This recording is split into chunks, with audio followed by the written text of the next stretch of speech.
ایسے ہمارے ساتھ موجود ہیں فیمس ماہر معاشیات، بہت بڑے بزنس مین بھی ہیں، دنیا بھر میں آپ نے کام کیا ہے، انٹرنیشنل گورنمنٹس کے ایڈوائزرز رہے ہیں. ہمارے ساتھ موجود ہیں نعمان عبد المجید صاحب. بریک پہ جانے سے پہلے میں نے آپ کو بتایا تھا کہ آئی ایم ایف نے ایسے نمبرز دیے ہیں جس میں کہنا ہے کہ بے روزگاری پاکستان میں کم ہو رہی ہے، حالات لوگوں کو ایسے نظر نہیں آتے ہیں.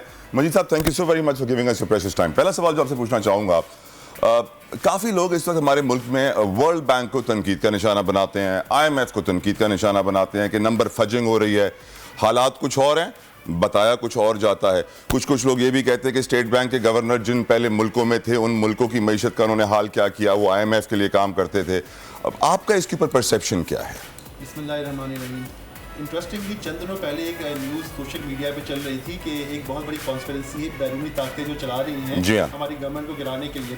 اب مطلب معلوم ہوا کہ وہی بیرونی طاقتیں ہماری نمبر فجنگ کر رہی ہیں کہ کسی طرح یہ بتا دیا جائے کہ بھائی ہماری ملک کی معیشت. تو یہ سب سے بڑی تو بہت بڑی کانٹرڈکشن ہے، کیونکہ ہماری ایک پرابلم یہ رہا ہے کہ ہمارے سارے مسائل کا حل اور سارے مسائل کے جڑ کہنا چاہیے ہمیں لگتا ہے کہ وہ بیرونی ممالک میں کہیں سے کوئی رسیاں ہلا رہا ہے. اپنے میں کوئی برائی نہیں، ہم میں کوئی برائی نہیں ہے، دوسرے میں برائی ہے. نہیں بالکل بالکل. وہ اقبال کا ایک شعر ہے، مجھے یاد آ گیا کہ علامہ اقبال نے کہا تھا، ہو صداقت کے لیے جس دل میں مرنے کی تڑپ، پہلے اپنے پے کرے خاکی میں جان پیدا کرے. صداقت کہاں سے آئے گی؟ صادق اور امین کے لیے تو سپریم کورٹ میں فیصلہ ہو رہا ہے، اسی کا جھگڑا چل رہا ہے. جی ہاں. تو اب آپ کے سوال کے جواب دیتے ہیں کہ بھئی یہ نمبرز کو ہم ایزیوم کر لیتے ہیں کہ اگر یہ نمبرز ٹھیک ہے تو دیکھیں اس کو آپ نے اس کانٹیکس میں دیکھنا ہوگا کہ کووڈ کے بعد سے لے کر اب تک کے حالات پاکستان نے کچھ چیزیں ڈیفرنٹ کی کووڈ کے زمانے میں.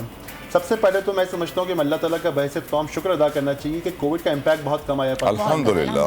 میں سمجھتا ہوں کہ جس دن یہ این سی او سی نے اناؤنس کیا نا کہ اب ہم کووڈ کی ساری ریسٹرکشن اٹھا رہے ہیں، اس دن یوم تشکر ہمیں اناؤنس کرنا چاہیے تھا کہ سب لوگ 2 رکعت نفل جا کے ادا کریں. الحمدللہ. اچھا، نمبر 1 سیکنڈ چیز یہ ہے کہ پاکستان نے جو کووڈ مینجمنٹ کی وہ بھی ڈفرینٹ طریقے سے کی. ایک تو یہ تھا کہ we didn't go into complete lockdown. اس کی وجہ سے فائدہ یہ ہوا کہ اکانومی کا مومنٹم نہیں ٹوٹا. دیکھیے اکانومی مومنٹم پہ چلتی ہے نا، مومنٹم ٹوٹ جائے نا، جیسے کہ انڈسٹری بھی ہوتی ہے اس کی مشینری آپ بند کر دیں، اس کو چلانے میں آپ کروڑوں روپے لگ جاتے ہیں دوبارہ اسٹارٹ کرنے میں. تو اکانومی کا مومنٹم نہیں ٹوٹا، اس کی وجہ سے یہ ہوا کہ اکانومی کسی نہ کسی سے چلتی رہی. نمبر 2 ہوا کہ آپ کا جو این سی او سی ایک اس نے بڑا اچھا کام کیا. آپ جانتے ہیں بل گیٹس بھی آیا تھا. اب بل گیٹس بھی اگر نمبر فجنگ کر رہے ہیں یا خواہ میں صرف گورنمنٹ کو خوش کرنے کے لیے آیا تھا، یہ ایک الگ سوال ہے، لیکن ہم امید کرتے ہیں کہ بل گیٹس نے کوئی انڈیپینڈنٹ انالیسس کیا ہوگا اور وہ گورنمنٹ کو اپریشیٹ کرنے کے لیے آیا تھا. تو اس کی ابھی نئی کتاب بھی آئی ہے کہ پینڈیمک مینجمنٹ کے حوالے سے اس نے اس کو کیس اسٹڈی کے طور پر لیا ہے کہ کس طرح ایک کمانڈ اینڈ کنٹرول سینٹر جو ہے پینڈیمک کو کنٹرول کرنے میں بہت ہی معاون مددگار ثابت ہو سکتا ہے. تو یہ 2 چیزیں ہیں. تیسرا ایک بہت بڑا ایلیمنٹ ہے پاکستان کے اندر جو بے روزگاری کے حوالے سے بھی اور کووڈ کے حوالے سے بھی ہے، وہ یہ ہے کہ ہمارے یہاں ہے چیریٹی سیکٹر بہت بڑا. اسپیشلی کراچی میں آپ جانتے ہیں، میں سلانی کے ساتھ ہوتا ہوں ان کی بورڈ پہ، تو جانتے ہیں ہم نے اربوں روپے کا کھانا جو تھا وہ لوگوں کو بانٹا، لوگوں کے روزگار کے لیے کام کیا، سو آن اینڈ سو فورتھ. اس سے بھی یہ ہوتا ہے کہ آپ کی اکانومی کا بزنس کا پہیہ ٹوٹتا نہیں ہے، سائیکل چلتا رہتا ہے. جیسے میں نے کہا نا اکانومی جو ہے مومنٹم پہ چلتی ہے. اور آخری فائدہ اس کا ایک بہت بڑا یہ ہوا کہ دنیا بھر میں جو میسج یہ ہے نا کہ لوگوں کو امپریشن پڑا وہ یہ تھا کہ پاکستان ایک ملک ہے جو بند نہیں ہے، کھلا ہوا ہے. نتیجہ یہ نکلا کہ وہ فیکٹریز جو چائنا میں، بنگلہ دیش میں، انڈیا میں آرڈر پلیس کر رہی تھی اور جن کو یہ خطرہ تھا کہ یہ ملک مکمل طور پر بند ہو رہے ہیں، یہاں تو فیکٹریاں بند ہو رہی ہیں، یہ ملک جو چل رہا ہے. تو ہماری جو تھی نا کہ ایٹ لیسٹ آپ کو یاد ہوگا جب کووڈ کا پیک تھا اس وقت بھی ایکسپورٹ انڈسٹریز کو الاؤ کیا گیا تھا کہ آپ نے جو ہے ایکسپورٹ انڈسٹریز کو بند نہیں کرنا. وہ جو ایڈوانٹیج ہوا نا ہماری یہاں جو ایکسپورٹ کا آپ جانتے ہیں کہ جو بڑی ہیں، جو اسپل اوور امپیکٹ تھا. مجید صاحب، چکر کیا ہے، لوگ کیوں بزنس کو اتنا ویو نہیں کرتے اور دیکھتے نہیں ہیں؟ جتنے بھی اکانومسٹ آتے ہیں نا وہ اتنی مشکل باتیں شروع کر دیتے ہیں، عام آدمی کے سمجھ میں نہیں آتی، وہ وہیں بور ہو جاتا ہے اور کہتا ہے یار مجھے کوئی سمجھ میں نہیں آ رہا، میں جا رہا ہوں. عام آدمی کے انٹرسٹ کے لیے بات کرتے ہیں.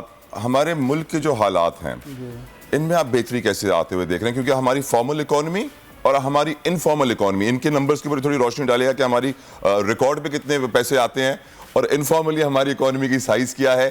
اسمگلنگ کو، اس 2 نمبر کاروبار کو، ان رجسٹرڈ کاروبار کو، ٹیکس نیٹ کو کیسے بڑھائیں گے؟ کس طرح ہم سیدھے رستے پہ آئیں گے؟ بہت سارے سوالات ہیں نا، یہ تو ہر سوال پہ جو ہے نا 1 گھنٹہ بات کرنے کی ضرورت ہے. اچھا دیکھیں، بات یہ ہے کہ اسمگلنگ تو آپ سمجھتے ہیں کہ اسمگلنگ ہمارا بہت بڑا ہے. فارمل انفارمل سے آتے ہیں، ٹھیک ہے نا. دیکھیں ہماری جو فارمل اکانومی ہے تقریباً $250 ارب کی ہے، 258-260 ارب ڈالر کی ہے، اور انفارمل تقریباً ہو سکتا ہے اتنی ہی ہوگی. حالانکہ یہ ایک سوال ہے کیونکہ وہ جو نیشنل انکم اکاؤنٹنگ کو جو لوگ سمجھتے ہیں نا وہ جانتے ہیں کہ آپ جس طریقے سے کیلکولیٹ کرتے ہیں تو ضروری نہیں ہے کہ، لیکن بہرحال ایک جنرل ایسٹیمیٹ یہ ہے کہ تقریباً ہماری کم سے کم اتنی ہے، اس سے 2 گنا ہماری انفارمل اکانومی موجود ہے. اب دیکھیں انفارمل کو فارمل میں لانے کے لیے ضروری ہے کہ مختلف اینگلز ہیں نا اس کے بھی. آپ ٹیکس نیٹ میں لے کے آنا چاہتے ہیں، سب سے پہلے تو آپ کو ٹیکس کے نظام کو سمپل کرنا ہوگا, سمپلیفائی کرنا ہوگا.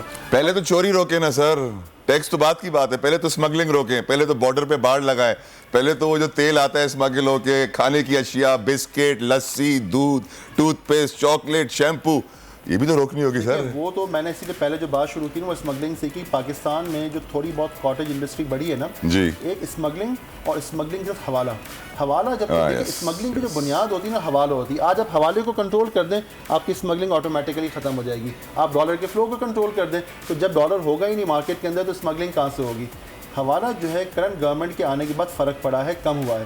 لیکن ابھی بھی آپ دیکھیں کہ جب ہم اپنی عام آنکھ سے دیکھیں کسی بھی مارکیٹ میں چلے جائیں تو بے شمار آپ کو امپورٹڈ اشیاء آپ کو وہاں پہ پڑی ہوئی نظر آتی ہیں. تو اس سے اندازہ ہوتا ہے کہ, اور ہم جانتے بھی ہیں کہ حوالہ ہو رہا ہے, مارکیٹ میں لوگوں سے پیسہ جا رہا ہے, ساری چیزیں ہیں. تو جب تک حوالہ کنٹرول مکمل طور پر نہیں ہوگا نا, مکمل طور پر تو نہیں ہو سکتا, دنیا کے کسی ملک میں یو ایس میں بھی ہوتا ہے اتنی سختیوں کے باوجود, لیکن جب تک حوالہ کنٹرول نہیں ہوگا نا تب تک کوئی چیز آپ کی نہیں ہوگی. ہاں اسمگلنگ کو کنٹرول کرنے سے فائدہ یہ ہوگا کہ آپ کی جو کاٹیج انڈسٹری ہے نا, میں آپ کو بتاؤں کہ پچھلے چند سالوں میں چاہے FATF کی وجہ سے یا کسی بھی وجہ سے, اور ایک یہ تھا کہ آرگنائز منی لانڈرنگ نہیں ہو رہی تھی نا, ایک تو ہوتی منی, ٹھیک ہے, تو آرگنائز منی لانڈرنگ نہ ہونے کی وجہ سے پاکستان میں آپ مثال نارتھ کراچی, نیو کراچی چلے جائیں, چھوٹے چھوٹے بے شمار کارخانے لگ گئے. بہت زیادہ لگے. بہت امپورٹنٹ کویسچن ہے آپ سے. اس وقت وزیر اعظم نو کانفیڈنس موو کا سامنا کر رہے ہیں, ڈالر کے اوپر بڑا پریشر ہے, کرنسیاں مسلسل بڑھ رہی ہیں اور اس کا امپیکٹ ہر چیز پر آتا ہے, اشیاء خرونوش, transport, everything gets expensive جیسے ڈالر بڑھتا ہے. ڈالر کو آپ کہاں جاتے ہوئے دیکھ رہے ہیں اگر وزیر اعظم آؤٹ ہوتے ہیں, اور اگر آؤٹ نہیں ہوتے ہیں, وزیر اعظم عمران خان ہی رہتے ہیں, تب کرنسی پر کیا صورتحال ہوگی؟ دیکھیں بات یہ ہے کہ اس وقت ایک ایویلیویشن, ایک پرسیپشن یہ ہے بزنس کمیونٹی کے اندر کہ ڈالر ہمارا انڈر ویلیوڈ ہے, یعنی ڈالر کی جو صحیح ویلیو ہے تقریباً 165 کے آس پاس ہونی چاہیے, 165-70 کے آس پاس.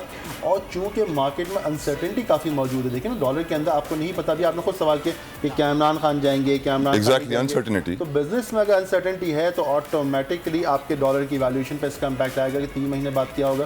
حالانکہ فنڈامنٹلس کو دیکھیں نا, پاکستان کا جو کرنٹ اکاؤنٹ ڈیفیسٹ جو کہ ہماری جو ہے نا مسائل کی جڑ ہے, ابھی جو فروری کے فگر آئے ہیں 2-3 دن پہلے $500 ملین رہ گیا, حالانکہ جنوری میں $2.5 ارب تھا.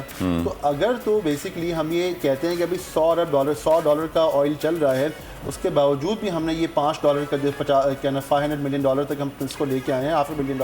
It's a remarkable achievement. تو چنانچہ فنڈامنٹل بیسس پہ مجھے فوری طور پر کوئی ایسا تھریٹ نظر نہیں آتا.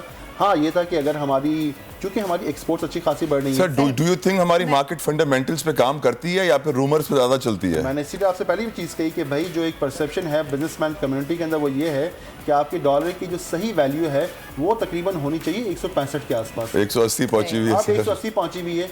ہمیں اس کو جو ہے نا, اس کو یہ پرسیپشن میٹرز. میں تو اس کی مثال یہ دیتا ہوں کہ اگر آپ کسی جگہ پان کی دکان لگانے بھی اگر جائیں نا تو وہ بھی آپ کہتے ہیں کہ بلڈنگ کو کل توڑ تو نہیں دے گا کوئی, تو وہ بھی آپ جو ہے نا 1 سال پہ لگائیں. چیلنج سبسکرائب کریں اور بیل دبائیں تاکہ کوئی خبر رہ نہ جائے.